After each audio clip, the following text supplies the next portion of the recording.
Hello नमस्कार, मैं हूं doctor Santosh Pandey, assistant professor Hindi विभाग, फिरोज़ गांधी कॉलेज रायबरेली।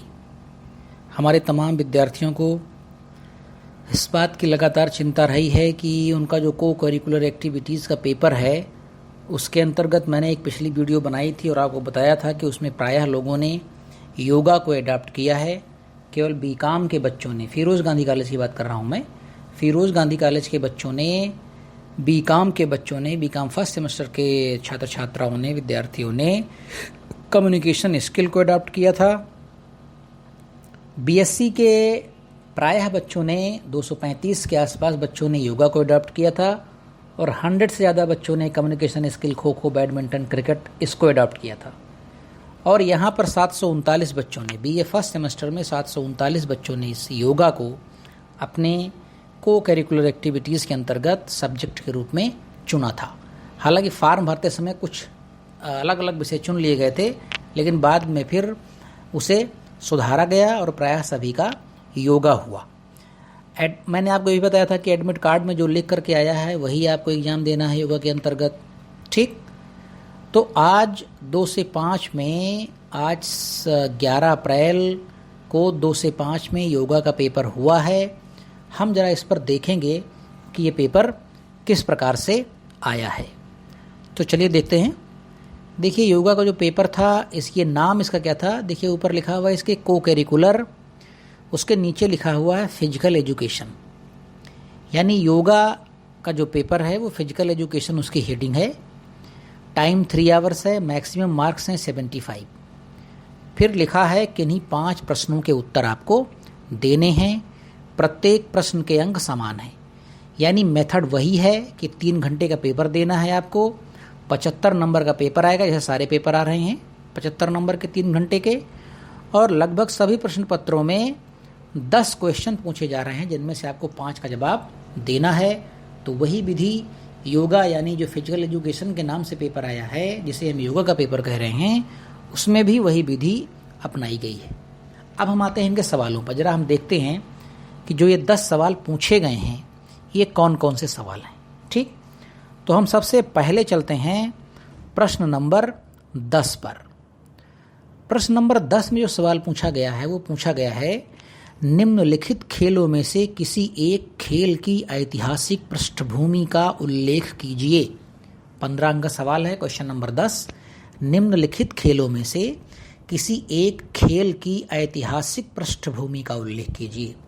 यानी नीचे खेल दिए हुए हैं, 30 प्रकार के खेल दिए हुए हैं, 30 टाइप्स ऑफ प्ले।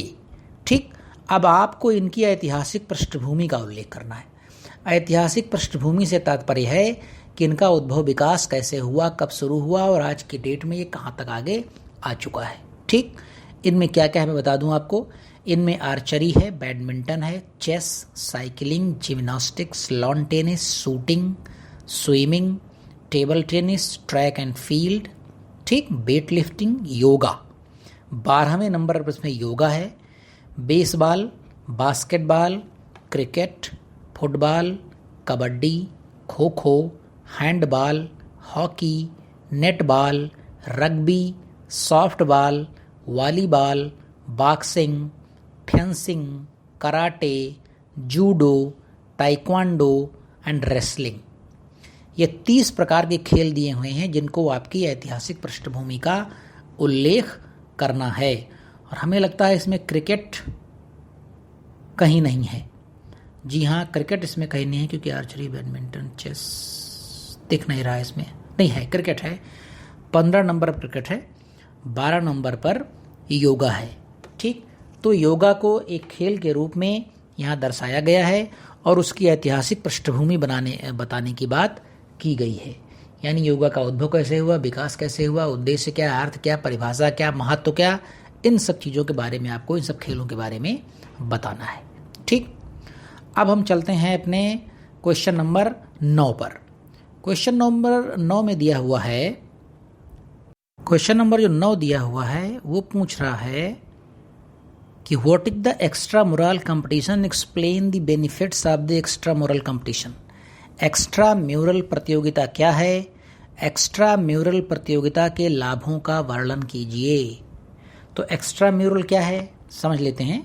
देखिए, एक्स्ट्रा म्यूरल का मतलब होता है जब कोई कॉलेज या कोई इंस्टीट्यूशन या कोई संस्थान एक गेम आयोजित करवाता है, कोई एक्टिविटी आयोजित करवाता है, और उसमें क्या होता है, वो 2 या 2 से ज़्यादा स्कूलों को, संस्थाओं को या कॉलेजेस को पार्टिसिपेट करने का उसमें मौका देता है। कोई ऐसी संस्था जो कोई ऐसी एक्टिविटी करवाए जिसमें 2, 3, 4, 5, 10 कॉलेजों को बुलाए और उनके बच्चों की एक्टिविटीज हो, उसको बोलते हैं एक्स्ट्रा म्यूरल प्रतियोगिता। क्या है? एक्स्ट्रा म्यूरल प्रतियोगिता के लाभों का वर्णन कीजिए। आपको बताना है एक्स्ट्रा म्यूरल प्रतियोगिता क्या है और इसके लाभ क्या क्या हो सकते हैं। ठीक, अब हम आते हैं क्वेश्चन नंबर 8 पर। क्वेश्चन नंबर 8 पूछा गया है, explain the role of exercises in weight management. यानी आपको वजन प्रबंधन में व्यायाम की भूमिका का वर्णन कीजिए। वजन प्रबंधन में व्यायाम की भूमिका का वर्णन कीजिए। यानी आपको इसमें यह बताना है कि जो व्यायाम है वो आपके वेट मैनेजमेंट में कितना लाभदायी हो सकता है। आपका जो वजन बढ़ता जा रहा है, अगर आप व्यायाम करेंगे तो ये घटता है, तो इसके बारे में बताना है कि क्या भूमिका है व्यायाम की। अगर आपको वेट मैनेजमेंट करना हो, आपको अपनी फिटनेस रखनी हो, आपका भार ना बढ़े, आपका वजन ना बढ़े, तो उसमें व्यायाम की क्या भूमिका हो सकती है। ठीक, 15 नंबर का सवाल है। क्वेश्चन नंबर 7 है, explain the objectives of physical education. शारीरिक शिक्षा के उद्देश्यों का वर्णन कीजिए। जैसा मैंने आपको एक वीडियो दूंगा, योगा का उद्देश्य क्या है, दे दिया है मैंने, योग अर्थ परिभाषा एवं उद्देश्य। उसी तरह से आपको बताना है कि जो फिजिकल एजुकेशन है, यानी जो शारीरिक शिक्षा है, उसके उद्देश्यों का वर्णन कीजिए। 15 अंक का सवाल है। फिर सवाल नंबर 6 है, जीवन शैली पर एक निबंध लिखिए। Right an essay on life style. आपको अपनी लाइफ स्टाइल पर एक निबंध लिखना है। आज की जो जीवन शैली है ये किस प्रकार से है, इसमें खान पान कैसा है, रहन सहन कैसा है, आना जाना कैसा है, ट्रांसपोर्टेशन कैसा है, हमारी मार्केट कैसी है, महंगाई कैसी है।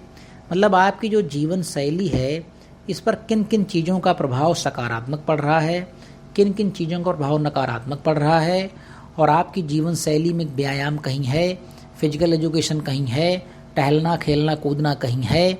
अगर ये सब चीज़ हैं तो आप उसे बताइए। तो कुल मिलाकर के आपकी लाइफ स्टाइल क्या है इसके बारे में बताना है। फिर है question number 5, define physical fitness. Explain the need and importance of physical fitness. यानी आपको ये बताना है कि शारीरिक जो फिटनेस होती है, बॉडी की जो फिटनेस है आपकी, उसको आपको परिभाषित करना है। शारीरिक दक्षता को परिभाषित कीजिए। शारीरिक दक्षता की आवश्यकता एवं महत्व का वर्णन कीजिए। यानी शारीरिक दक्षता की परिभाषा, आवश्यकता एवं महत्व। जो फिजिकल फिटनेस है उसको तो आप बताइए कि उसको डिफाइन करिए, उसकी परिभाषा दीजिए। फिर आप ये बताइए कि उसकी नीड क्या है, हमको फिजिकल फिटनेस की नीड क्या है, और फिजिकल फिटनेस का इम्पोर्टेंस हमारे जीवन में कितना है। ये था क्वेश्चन नंबर 5, ये भी 15 अंक का है। फिर है क्वेश्चन नंबर 4, शारीरिक शिक्षा तथा खेलों में खेल मनोविज्ञान का ज्ञान होना अपरिहार्य है, विवेचना कीजिए। Knowledge of sports psychology is indispensable in the field of physical education and sports discuss. यानी क्या पूछ रहा है आपको पूछ रहा है कि जो शारीरिक शिक्षा है और खेल है, तो खेलों में मनोविज्ञान के ज्ञान का होना अपरिहार्य है, यानी मैंडेटरी है। आपको साइकोलॉजी का ज्ञान होना चाहिए। आपको खेल में साइकोलॉजी का अगर ज्ञान नहीं है तो कंपटीशन करने में थोड़ी आपको दिक्कत होगी, क्योंकि जब आप दूसरे की साइकोलॉजी पढ़ लेते हैं तो उस हिसाब में आप कंपटीशन में अपने आप को उतारते हैं। तो ये था सवाल नंबर 4। सवाल नंबर 3 क्या है, जरा देख लेते हैं। सवाल नंबर 3 है, describe the importance of games and sports in personal and social development of an individual. यानी क्या पूछ रहा है कि एक व्यक्ति के व्यक्तिगत एवं सामाजिक विकास में खेलों के महत्व को बताइए। किसी व्यक्ति का जो पर्सनल डेवलपमेंट है या उसका जो सोशल डेवलपमेंट है उसमें खेलों की कितनी भूमिका है, यानी कोई खेल किसी व्यक्ति के व्यक्तित्व विकास में और उसके सामाजिक विकास में उनका योगदान क्या हो सकता है और उनका महत्व क्या हो सकता है, आपसे ये पूछा गया है क्वेश्चन नंबर 3 में। अब हम आते हैं क्वेश्चन नंबर 2 पर। क्वेश्चन नंबर 2 में लिखा हुआ है describe the role of recreational activities in daily life, यानी दैनिक जीवन में मनोरंजन क्रियाओं की भूमिका का उल्लेख कीजिए। दैनिक जीवन में मनोरंजन क्रियाओं की भूमिका का उल्लेख कीजिए। जो मनोरंजन की तमाम एक्टिविटीज़ हैं, मनोरंजन की जो रिक्रिएशनल एक्टिविटीज़ है, आप कुछ क्रिएटिव करते हैं, तो आपकी जो क्रिएटिविटी है वो आपके दैनिक जीवन में कितना उसका महत्व है आपकी डेली लाइफ में, इसको आपको बताना है। और पहला सवाल पूछा गया है इसमें, शारीरिक शिक्षा को परिभाषित करते हुए आधुनिक युग में शारीरिक शिक्षा के महत्व का वर्णन कीजिए। 2 सवाल पूछे गए इसमें। पहली बात तो आप डिफाइन कीजिए, डिफाइन फिजिकल एजुकेशन, आप उसकी परिभाषा बताइए, अर्थ बताइए शारीरिक शिक्षा का। फिर explain the importance of physical education in modern era. आपको आज की वर्तमान जो शैली है, आपका जो वर्तमान युग है, ये जो आधुनिक युग है, इसमें फिजिकल एजुकेशन है उसका इम्पोर्टेंस कितना है। पहले तो परिभाषित कीजिए आप शारीरिक शिक्षा को, और फिर ये बताइए कि आधुनिक युग में शारीरिक शिक्षा का महत्व क्या है। तो ये था आज का योगा का पेपर। जिन बच्चोों ने योगा भरा था उनको ये पेपर मिला है फिजिकल एजुकेशन का, और ये 575 नंबर का पेपर है, 3 घंटे समय है इसका। ये पेपर आज 11 अप्रैल को 2 से 5 में था, और ये बीएससी और BCom semester 1 new education policy examination 2021, यानी ये जो पेपर आया है ये बीएससी और बीकॉम के फर्स्ट सेमेस्टर के बच्चों के लिए आया है। ये वे बच्चे हैं जिन्होंने योगा को अपने को करिकुलर एक्टिविटीज़ के रूप में सम्मिलित किया था। अब कुछ महत्वपूर्ण बातें आप सुन लीजिए। देखिए, ये जो पेपर आया हुआ है, जिन बच्चों ने, मैंने बताया आपको कि योगा लिया हुआ है, उनका ये फिजिकल एजुकेशन का पेपर आया हुआ है। योगा, कबड्डी, खो खो, मैंने आपको जो 30 खेल बताए उनमें एक योगा भी है। तो आप ये समझिए कि अब जो आपका पेपर आने वाला है 28 अप्रैल को बीए फर्स्ट सेमेस्टर का को करिकुलर एक्टिविटीज़ के अंतर्गत, जिसमें आपने योगा अडॉप्ट किया है, अब ये कन्फ्यूज़न थोड़ी हो गई है कि डायरेक्ट योगा पर सवाल आएंगे या फिजिकल एजुकेशन पर सवाल आएंगे। तो देखिए, बीएससी और बीकॉम का पेपर था, तो ये पेपर थोड़ा लेवल इसका हाई है, और ऐसा पेपर हमें नहीं लगता है कि बीए फर्स्ट सेमेस्टर में आएगा। बीए फर्स्ट सेमेस्टर में इससे अच्छा पेपर आएगा, अच्छा मतलब आसान, इससे आसान पेपर आना चाहिए, मुझे उम्मीद है ऐसी। और योगा के ऊपर 2 या 3 सवाल डायरेक्ट आपसे पूछे जा सकते हैं, और वो सवाल कौन कौन से पूछे जाएंगे उनकी मैंने लिस्ट एक बनाई है, उसकी वीडियो आपको मिलेगी।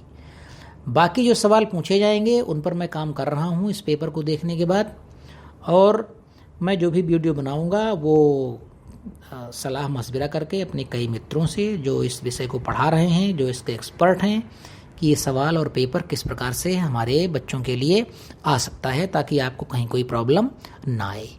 लेकिन मैं इतना उम्मीद करता हूँ कि बीए फर्स्ट सेमेस्टर का जो पेपर होगा वो इससे आसान आएगा, और आप आसानी से 5 सवाल उसके कर लेंगे। तो मैंने आपको योगा की 2 क्लास दे दी है। अर्थ, परिभाषा, उद्देश्य पहली क्लास थी, और पार्ट 2 मैंने दिया है आपको उद्भव, विकास एवं इतिहास। तो योगा का अर्थ, परिभाषा, उद्देश्य, ये जिस प्रकार से फिजिकल एजुकेशन के अर्थ, परिभाषा, उद्देश्य पूछा गया है, उद्भव, विकास, इतिहास पूछा गया है, उसका महत्व पूछा गया है, और उसका उद्देश्य पूछा गया है। तो उसी प्रकार से मैं योगा को ले रहा हूँ कि अगर मान लीजिए आपके यहाँ योगा आता है इस पर सवाल, तो मैंने ये चारों चीज़ें आपको बता दी, अर्थ बता दिया, परिभाषा बता दिया, उद्देश्य बता दिया, उद्भव, विकास, इतिहास बता दिया है, और एक तीसरी और अंतिम वीडियो में जो योगा पर बनाऊंगा वो मैं आपको बना दूंगा कि ये जो है इसका महत्व क्या है। ठीक, अब अगर मान लीजिए कि जो लास्ट में सवाल नंबर 10 था उसमें योगा की ऐतिहासिक पृष्ठभूमि लिखने को आ जाए, ठीक पूछेगा ना। सवाल नंबर 10 क्या था? सवाल नंबर 10 था कि निम्नलिखित खेलों में write down the historical development background of any one game sport from the following. निम्नलिखित खेलों में से किसी एक खेल की ऐतिहासिक पृष्ठभूमि का उल्लेख कीजिए। तो अगर उसमें योगा आ जाएगा तो जो मैंने आपको वीडियो बना के दी है योगा उद्भव विकास एवं इतिहास, एग्जैक्ट वही सवाल है और मुझे पूरी उम्मीद है कि ये पेपर में आएगा, जरूर आएगा। और अगर आ जाए तो आप एकदम बढ़िया टंच होकर के उस सवाल को आप लिख दीजिएगा। तीसरी वीडियो आपको मेरी बहुत जल्द मिलेगी योगा पर, जो होगी योगा का महत्व क्या है, हमारे दैनिक जीवन में योगा का महत्व क्या है। तो इस तरह से बीकॉम और बीएससी का जो आज पेपर हुआ उसके बारे में मैंने बहुत डिटेल से आपको बता दिया है। आपने इस पेपर को देख करके आपके भी दिमाग में कुछ चीज़ें आई होंगी कि हमें इसे किस प्रकार से पढ़ना है, इसे हमें सीरियस लेना है, ठीक। तो चलिए इसी तरह की तमाम वीडियोज़ में हमारी आपसे मुलाकात होती रहती है लगभग प्रत्येक दिन। किसी अगली वीडियो में आपसे हमारी बहुत जल्द मुलाकात होगी। मस्त रहें, व्यस्त रहें, पढ़ें लिखें, अपने ऊपर वाले पर भरोसा रखें कि सब कुछ अच्छा होगा। ईमानदारी से अपना काम करें बस। नमस्कार।